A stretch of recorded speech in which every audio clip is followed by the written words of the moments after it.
السلام علیکم ناظرین، میں منتخب حدیث سے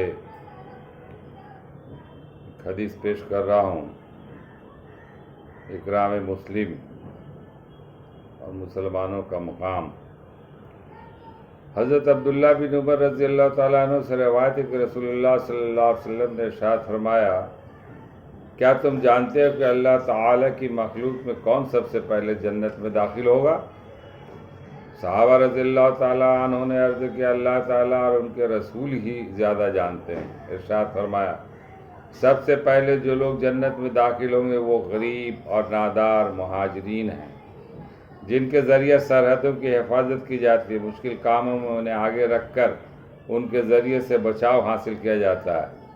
ان میں سے جس کو موت آتی ہے اس کی حاجت اس کے سینے میں ہی رہ جاتی ہے، وہ اسے پورا نہیں کر پاتا۔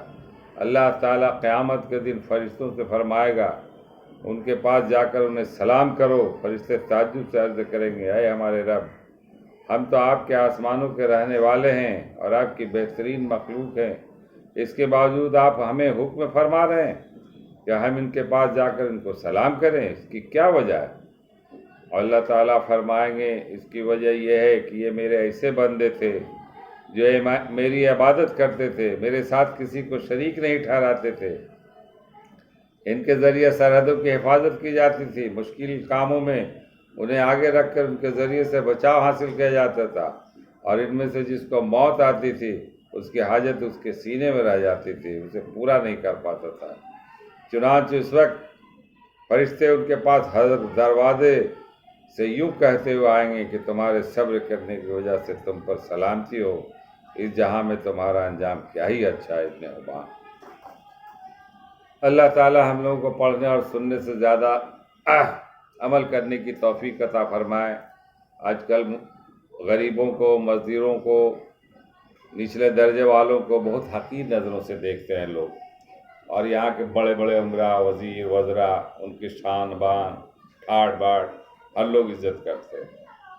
تو اللہ تعالیٰ کا یہ انعام ہے کہ ان غریبوں کو جو سرحدوں پر حفاظت کیا کرتے تھے، مشکل کاموں میں آگے بڑھ کر رہا کرتے تھے اور اپنی خواہشات کو پورا نہیں کر پاتے تھے، جو خواہشات دنیاوی خواہشات ہیں، بہت ساری چیزیں ہیں، بہت طرح کے آرام کی چیزیں ہیں، لذت کی چیزیں ہیں، تو ان سب چیزوں سے وہ دور رہا کرتے تھے اور نہیں ملنے پر وہ صبر کیا کرتے تھے۔ یہ ہم غریبوں کا انعام ہے کہ جنت میں سب سے پہلے ہم لوگ جائیں گے، اس میں دو رائے نہیں۔ شرط ہے کہ اللہ کے حکم کو مان کر اور رسول اللہ صلی اللہ علیہ وسلم کی سنت پر عمل کر کے زندگی گزارنے والے ہو جائے۔ بھائی میرے، نام و نمود کے لیے لوگ کیا کیا نہیں کر رہے ہیں، اور وہ سب رائے گاہ ہو جائے گا، اور لوگ اس دن ہاتھ ملیں گے، افسوس کریں گے کہ کیا ہوا، کاش ہم بھی غریب ہوتے۔ آج کسی دربار پہ جائیے، کسی بلڈنگوں میں جائیے، کسی محل میں، تو آپ کی عزت نہیں، آپ کی وہ قدر و منزلت نہیں۔ اگر کسی نے کہا کہ فلاں صاحب اگلا، ارے بھائی جانے دیجیے، ان کو بیٹھنے دیجیے ادھر کنارے، اور کوئی اسی کے مقابل میں لوگ آ جاتے ہیں تو ان کی آہو بھگت، کہاں سے کیا کھلایا جائے، بیٹھایا جائے، لائیے، اور یہ حال ہے۔ تو اس حالت میں غریب بیچارہ وہ افسوس کرتا ہے دیکھ کے، کاش ہم بھی امیر ہوتے تو اس طرح ہماری۔ اور اللہ تعالیٰ کہتا کہ نہیں، آپ ایسے موقع پر اگر صبر کر لیتے ہیں کہ اللہ کی مصلحت اللہ ہی، تو ایسے لوگوں کے لیے جنت ہے، اور جنت ہی سب سے بڑا انعام۔ دنیا کی زندگی تو چند روزہ ہے، یہی بات کی تو دعوت دی جا رہی ہے، اور اللہ کا یہی حکم ہے، ہم نے تمہیں زندگی دی ہے، ہمارے حکم کے مطابق زندگی گزارو، پھر عیش و آرام کی زندگی تمہیں ہمیشہ ہمیش کے لیے، نہ وہاں موت ہوگی اور نہ وہاں کسی قسم کی تکلیف ہوگی، نہ غم ہوگا، نہ دکھ ہوگا، خوشی ہوگی۔ اللہ تعالیٰ ہم لوگوں کو پڑھنے اور سننے سے زیادہ عمل کرنے کی توفیق عطا فرمائے۔ وما علینا الا البلاغ۔ اس ویڈیو کو بھی دور دور تک پھیلائیں، یہ بھی ایک صدقہ جاریہ ہے۔